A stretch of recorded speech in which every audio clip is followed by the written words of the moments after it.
Shabbat Shalom, everybody, and you are welcome to the Shabbat of this morning. The Parashat that we are discussing about this morning is Parashat Miketz. And Miketz meaning at the end. At the end. So this is at the end of the suffering of Joseph. When Joseph was taken away from the dungeon and presented before the king, before Pharaoh, the king of Misraim, the king of Egypt. But like subtitle, the parasha asks, your destiny is of God. Our destiny is of God. Your destiny, individually, our destiny, collectively, the destiny of Israel is of God.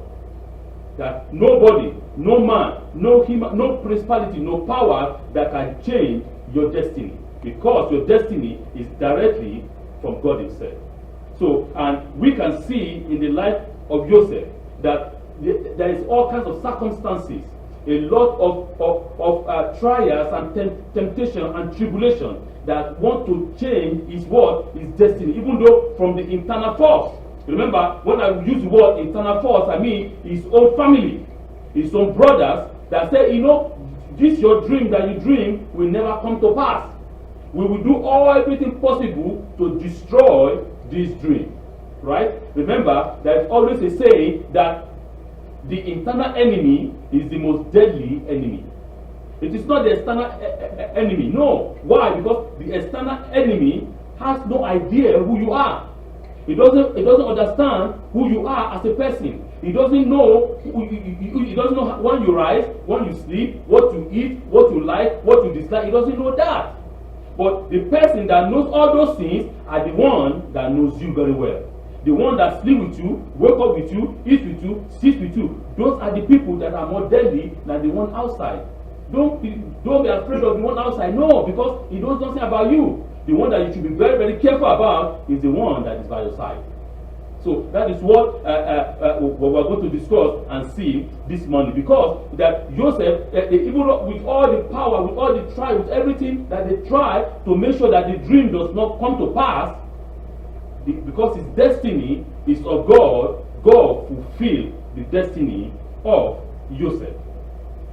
As the Hebrew people are known to be very stubborn and stiff-necked, there is no question that we have earned this title by our own action, because they call us stiff-necked and stubborn people, and which is true. We are very stiff-necked and we are very stubborn. Why? Because we ask a lot of questions. We don't take things as just like that. No, we ask questions because we want to know more.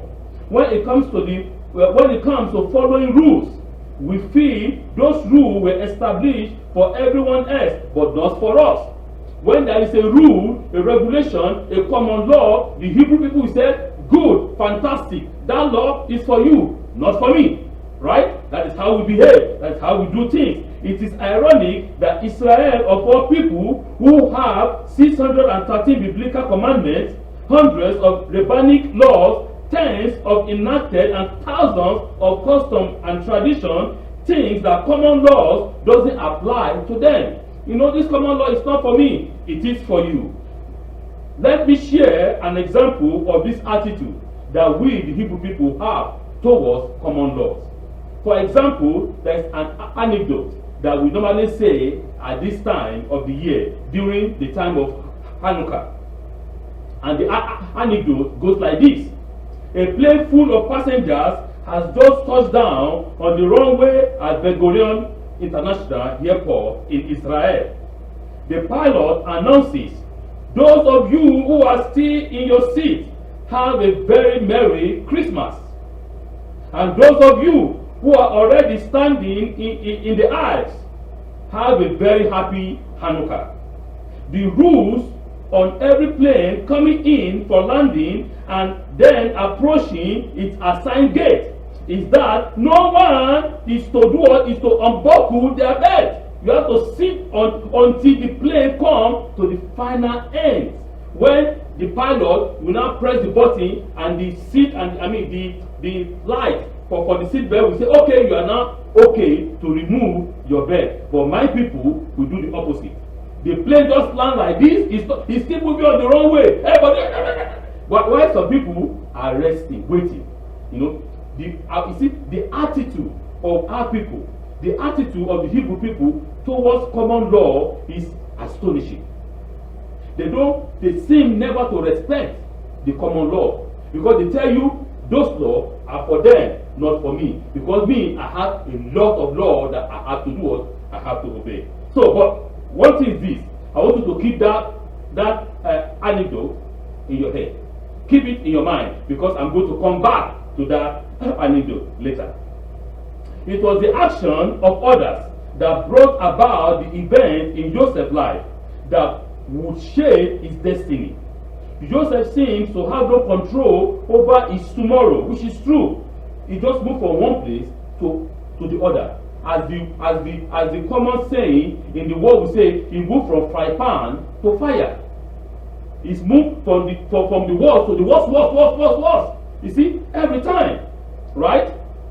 He flutter on the wing of others. The backdrop of this week's Parashat has been the standoff between Joseph and his brothers. From the earliest time of Joseph's life, he felt and experienced the animosity of his brothers. Through prophecy, Joseph was destined to be king over his brothers for that time period of history. In this week's Parashat Miketz, Joseph actually ascended to the throne of Egypt, appointed by none other than Pharaoh himself. The dream, the actual prophecy that Joseph had, was realized when his brother bowed down to him.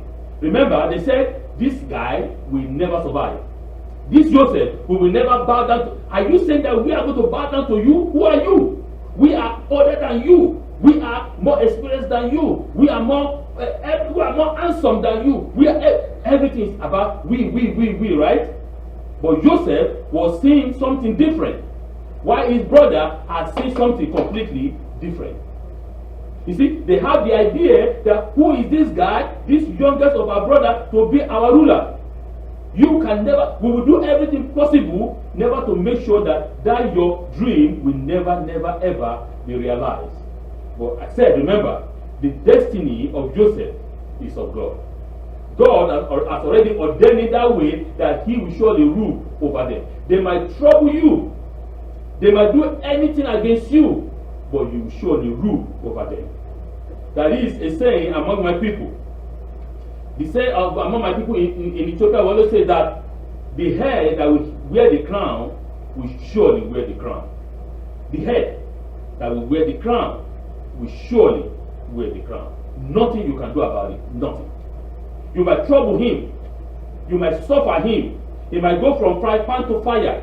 You might do everything against him. But I'm telling you, because God has already ordained that head will wear the crown, that head will surely wear the crown. Nothing you can do about it. Nothing. Because his destiny is of God. See? So this is the same thing in the life of Joseph. With all the tribulation, with all the trials, with everything that happens to him in his life, at the end, the dream came to pass. As a teenager, Joseph was not exactly popular with his brothers, which he wasn't Mr. Popular. No. And he came across as as an arrogant due to Jacob being an overdoting father. Hey, this guy is arrogant. He always come and complain to our fathers what we did wrong. But if you do right, you see the point. You see the perspective of what Joseph is seeing, and the perspective from what his brothers are seeing.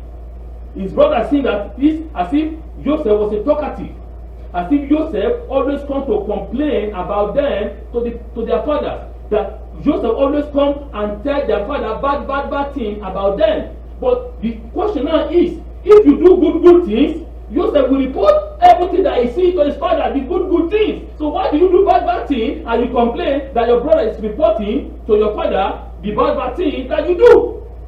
You see, we don't think that way, right? Joseph, see, he's a young guy, he's a young boy. See, it's like a man, for example, a man is owing a creditor, he's owing somebody money. And the person that is owing money came to his house. For example, I'm giving an example. Came to his house, and when the man saw the the man that is owing money, he run away. He told his daughter. The daughter is just 4 years old. He tell the girl, he tell the daughter, tell that man, Papa is not around. Tell him, okay. He just said, yeah. So the man, hey, where's the daddy? He said, oh, Papa said I should tell you I am not around. That is what because the girl, she's innocent. She doesn't know how to lie. Baby does not lie. They don't lie. Say, Papa tell me to tell you I am not around. So how can Papa is not around is telling you to tell me that you are not around? So it's the same thing here. Joseph doesn't understand how to lie. He tell exactly what he sees, right? But if you do good, he will tell your father good things. But because you are doing bad, he's reporting exactly what he's seeing. So it is not his fault. So, but because he's telling his father all those things, they hate him even the more, right? So it is as with Jacob, Joseph needed to undergo and overcome various trials as well as tribulations. It was Joseph's struggle that enabled him to grow as an individual and grasp firmly his destiny. Just as Jacob's brother sought to take Jacob's life, so Joseph's brother desired to take his life. While Jacob flee from his home, Joseph is torn from his home by the plan of his brothers. As Jacob spent 14 years in service for Rachel and Leah due to Laban's deception, so was Joseph spending 13 to 14 years in jail on account of what he did not know about. So we can see the parallels between Jacob and Joseph's life. We can see the parallel between Jacob and his father Isaac, and we can see the parallel to their father, their great grandfather Abraham. So you can see that it's always, as I told us last week, remember I said there's always a sign, it's always a pattern. There's always this pattern, and once you realize that this is a pattern, be very careful. Once you realize that this is a pattern that always appears in your life, take it serious. Don't say, don't overlook it. Please, do not overlook them. Take them serious, take them firm, and begin to make research to understand why this is like this. Because when you say, you try to rationalize, that is man. We try to do what? Rationalize. Oh, it's because of the news, or it's because of the film I saw. It's because of the movie I watched. It's because of the paper I read. That is why I dream this dream. No, don't rationalize. Try to understand why this dream comes to me every time. What is God trying to tell me about this dream? So we can see that those parallels in the life of Jacob and and Joseph. As his brother wanted to kill him, he ran away. No, the same thing. Joseph, his brother wanted to kill him, then they sold him away. Right? They tore him away from his family. The same way Jacob, his father, was torn away from his family. Yes, but in his own case, it was by his own fault. But in the case of Joseph, it wasn't his own fault. So, so tribulation and trial make us to be a man. Tribulation and trial make us to be a child of God. Tribulation and trial make us to be a woman, make us to be a human being. See, you might say, oh, what must that be? Because in that tribulation and trial, that is when you will be proved that yes, you stand firm. That yes, you know what you are doing. That yes, that you are not just being blown around by the west wind and the east wind. That you stand firm on what you believe in. Right? That you know that you have a faith that God is alive. That God is true. That if God is true and He is alive, He is able to deliver me from my trouble. That is the point. Because you have faith in Him. Your faith is standing firm on a strong foundation. So, trials and tribulation are the building blocks of destiny, where the descendants of Abraham are concerned, like their fathers. It's just a pattern, right? It's a pattern. Joseph coming to power is achieved through the action of men other than himself. For it is Pharaoh's cupbearer who bring Joseph to Pharaoh's attention. But behind the action of men are the workings of God. It is the Holy One, blessed be He, who brings the event that will mold Joseph into a man it needs to be into being. It was the Holy One, blessed be He, who placed the dreams within the cup baker, cup bearer, and Pharaoh. And it was He who gave Joseph the ability to accurately interpret these dreams. However, it was Joseph, just like his father, who had to traverse and overcome his ordeal in order to conquer himself. Through his ordeal, Joseph was tested by God. Remember that through all this ordeal, God tested this young man one by one. They took him from his house. They sold him. They brought him into the house of Potiphar. The wife of Potiphar was pursuing after him. They brought him into. Can you see all these things that passed, that this young man experienced? How many of us at the age of 17 can be experiencing this? Some people say, oh, that boy is cursed. That's what they say. But it's not. The guy is not cursed. No. The guy is not cursed. Why? Because that guy is standing on the truth. He knows what he's doing. He's not foolish. He's not stupid. You see, he said, the truth will surely vindicate me. You might suffer, you might have pain, but at the end, Miketz, you will be vindicated. Because you stand firm on the truth. Remember, I told us about this. I didn't understand it before. They said that no matter how a lie runs, right? No matter how far a lie runs, the truth will catch up with it, right? Is that statement true or not? The statement is false. It's not true. It's not true, absolutely. But what I said is to us, when my rabbi was explaining to me this, I was saying, wow, fascinating explanation. He said, the truth never left his position.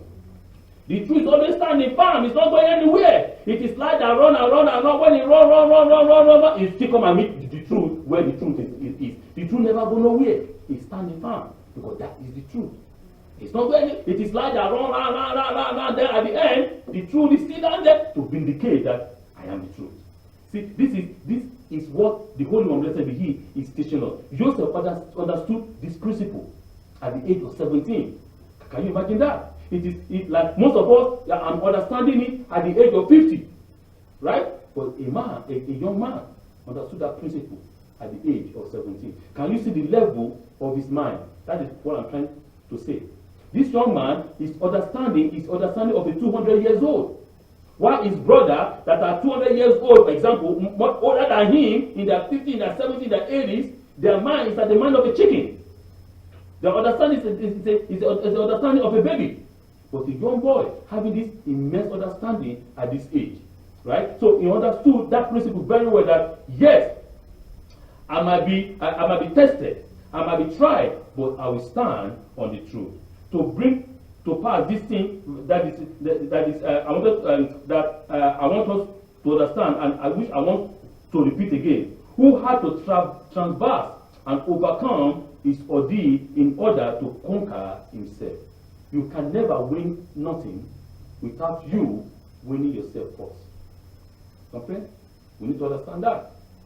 He said, a man, a woman, a person, right, cannot overcome anything without you overcoming yourself first. We are the worst enemy of ourselves. Man is the worst enemy of a man. So if you say, hey, okay, I pray, God, please forgive me all my iniquity, all my sin. And God said, my daughter, my son, I have forgiven you all your sin and your iniquity, but you are still doubting. Say, God didn't forgive me. But God said, I forgive you. Why must you doubt again? Why must you be questioning that God said, I have forgiven you? And you begin to speak, grumbling. You have to overcome that. Because God said, I have forgiven you, rejoice, be happy, go and sin no more. Continue with your life. No, I'm still sad. Why must you be sad? Because he is still guilty in his mind. Why are you guilty? God said you are free. Go. Right? Why are you still guilty? Rise up, rejoice, and continue. So we have to understand we need to overcome ourselves first. And that is the principle of the Torah every time. Man has to overcome himself first for him to be able to overcome everything. So when you overcome yourself first, you can stand behind and look at the mosaic and look at the picture. Say, yes, if I can do this, then I can help others to overcome too. Right? I can tell them my experience. I can tell them what happens in my life. Joseph can stand up and say, oh, my friend, when this happened to me, I did not even commit none of these sins. I did not lie. I did not sleep with anybody. I did not touch any person's wife. But I went to jail because of that. But I remember the God of my father. And the God of my father was with me. I know that he never rejected me. Even though it seemed as if I was rejected. But at the end, he vindicated me. And when you give that testimony to others, you say, wow, that is true. Because they can see it in your life that you are not lying. That is what is happening in your life, and they see it clearly. So that testimony will help others because you overcome yourself first. So this is what I want us to actually understand perfectly well in this parasha. So Joseph, understanding that, know that God is there to do what? To deliver him.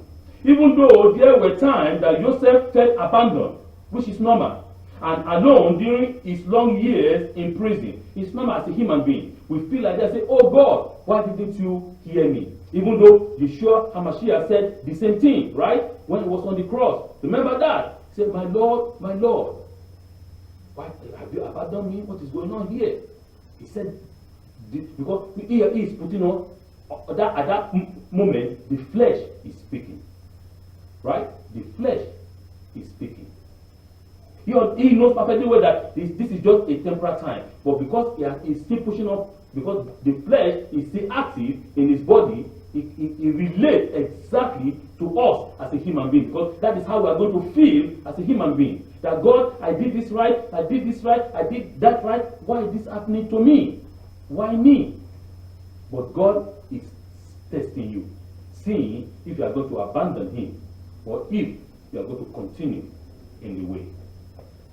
The Holy One, blessed be He, was still there guiding the future of this young man. Like his fathers, like his grandfather, and like his great-grandfather before him, God was guiding his life. Just like us, like each and every one of us here, God is guiding our life. You might see, oh, Rabbi, this happened to me, I did everything right, I didn't do anything wrong, If you are on the way, which we discussed about yesterday, if you are on a path, on the way, and the way is just no resistance, everything is just hunky-dory, question that way. Question that path. You are, I can guarantee you 100%, you are on the wrong path. You are on the wrong path.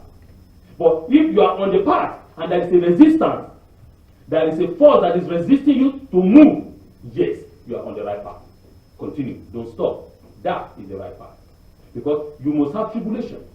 Yeshua told us that. You must have trials. You must have a kind of temptation. A lot of those are what? Resistance. Because you are on the right path. Continue. But if you are on a path that is no resistance, nothing at all, you are in trouble.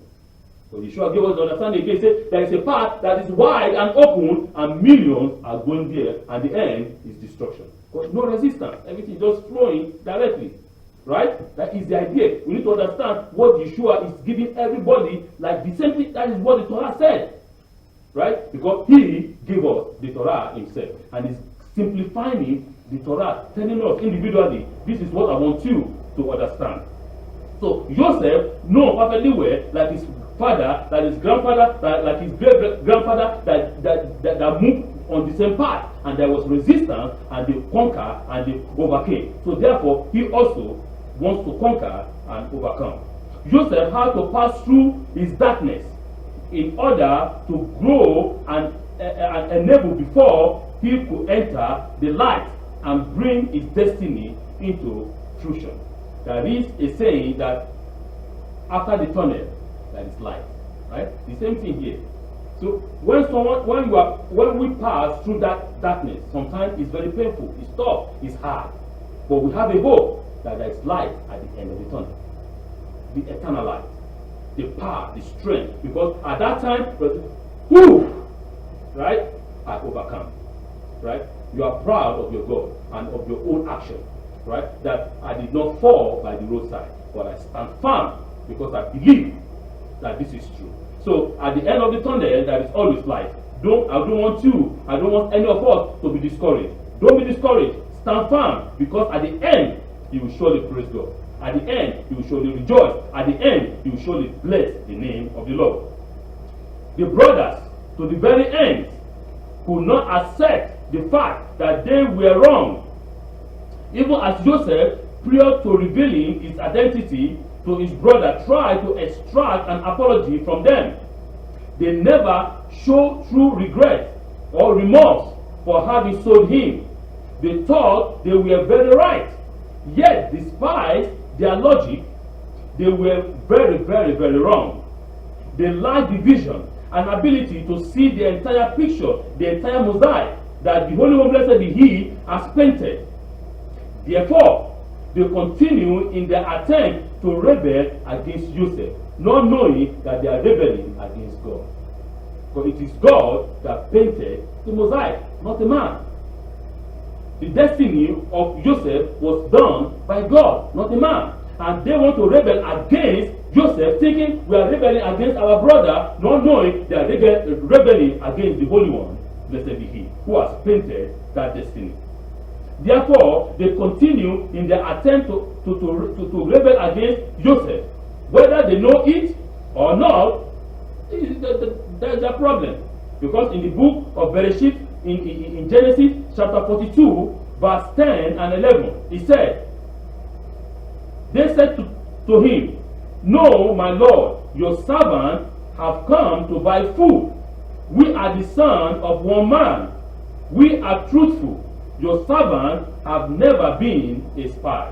That is true. Is that true? Yes. But they forgot one thing, that they sold their brothers.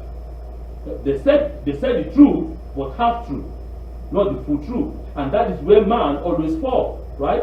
Because the enemy will never come to tell you full lie. No. You know that you are not stupid. You know that you surely know this is a lie. So what does the enemy do from the beginning, from the book of Genesis chapter 1? He does what? He takes 50% true, 50% lie, mix them together and give it to you, then you are confused. You don't know which one is lie, which one is true. That's how the enemy always operates from the beginning. So, and the brothers of Joseph, they understood that. They know that principle. So, they said half lie.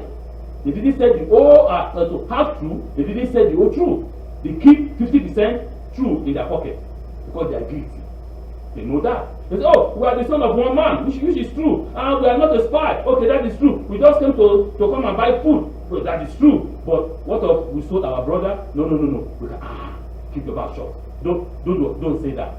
You see, this is what we have this is what we have to know. But later in the book of in verse 42, in chapter 42, verse 21, it said, when the brothers spoke among themselves, did they say, "We are guilty concerning our brother"? They now use Hebrew language, speaking among them, thinking Joseph was not listening, thinking Joseph was an Egyptian, thinking Joseph did not understand them. And Joseph understood them very well. He now know, okay, they are guilty. They know what they did was wrong. And Joseph had compassion and mercy upon them, because he knows now that they are guilty. They said it among themselves. They are afraid to say it loudly, but because Joseph used an interpreter, the behavior as if he was a what? Was an Egyptian. So, if a person sins, the understanding there is this: if a person sins and recognizes his guilt, understand and admit that he has erred, it is possible to forgive him.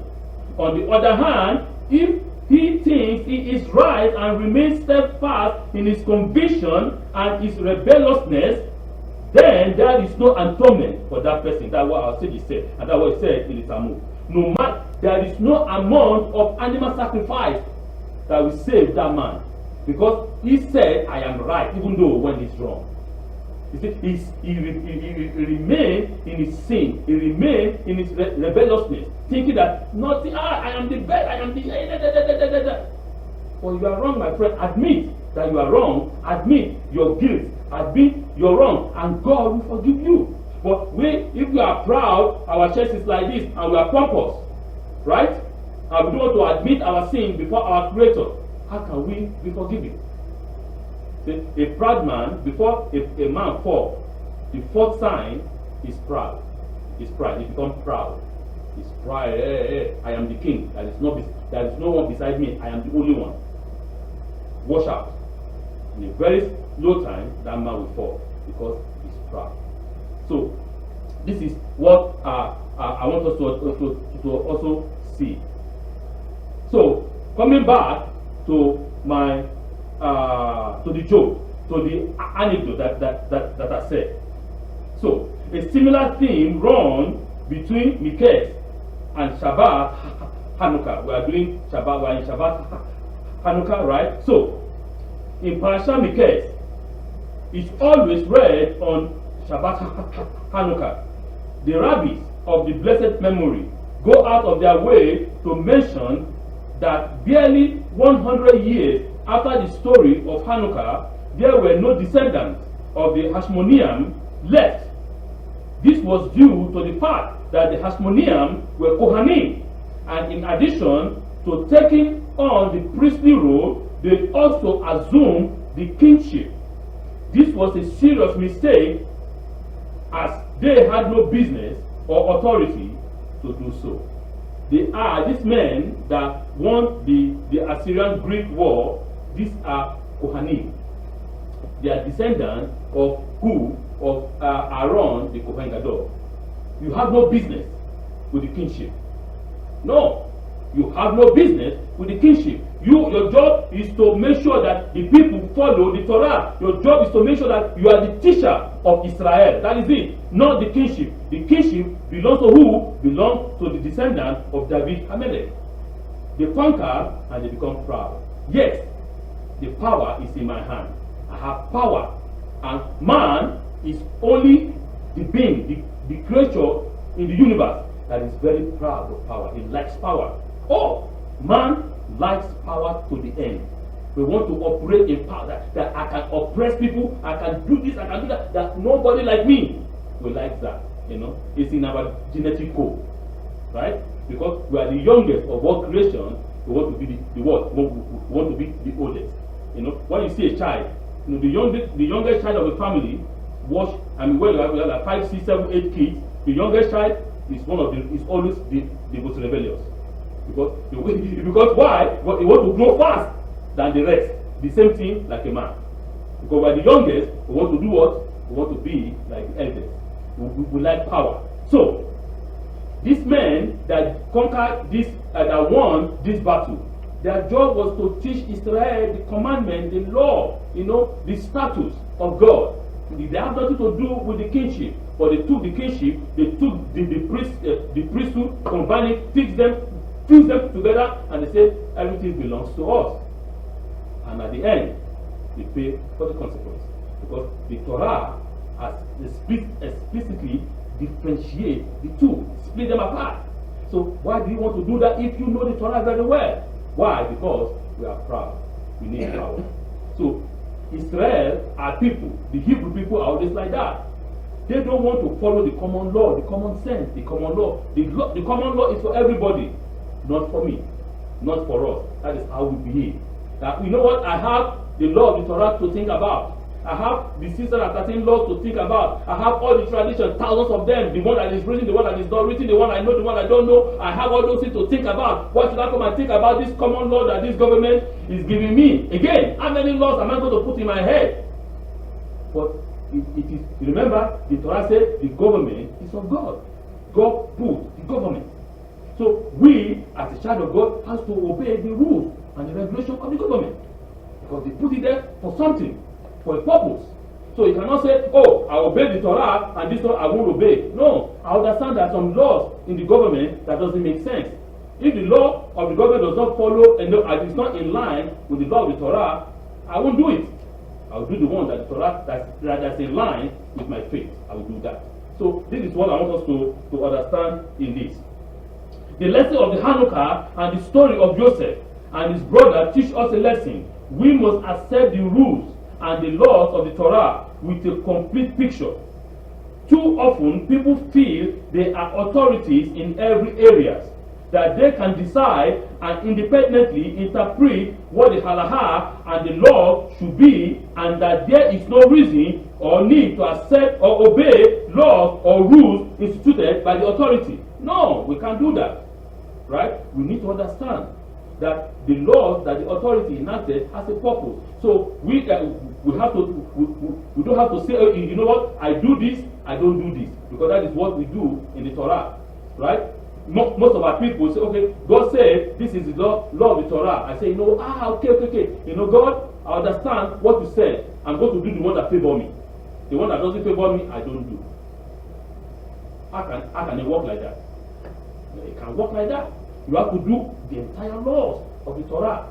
Everything that God said in the Torah, you have to do it. Because there is a reason why God said you should do it. Right? You have to do it. You can't say, I do the one that I like, and the one I don't like, I don't do it.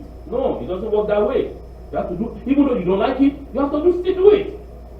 And that makes you that you are the true follower of the Torah. Right? Not that you are, you know what, I choose the one, that's the word, I cherry pick. Cherry pick, yeah. I cherry pick the law I want to obey. You don't do that. You don't cherry pick before God. You have to do everything completely. You like it or not, you do it, because that is what God wants. Right? So the same thing here. So we have to understand that there are lots of men that God has given that doesn't make sense, right? That does not comply with the Torah. Then we have the demand, the brain to check. Okay, what did the Torah say concerning this law that the government just enacted? Okay, the Torah said that I should obey my father and my mother. I should respect my father and my mother. And the law of the government says, do not obey your father and your mother. Only obey the government. Don't obey that one. Obey the one the Torah said, that obey your father and your mother. Okay? So understand what I mean? So this is what I'm trying to say. If the government says you are not to obey your parents, you are only to obey the government, but the Torah says obey your father and your mother, then do not follow that of the government. Follow that of the Torah. Obey your father and your mother. Parashat, Miketz. Your destiny is of God. No one can change your destiny. Nobody can tamper with your destiny. Your destiny, our destiny, is of God. Shabbat Shalom.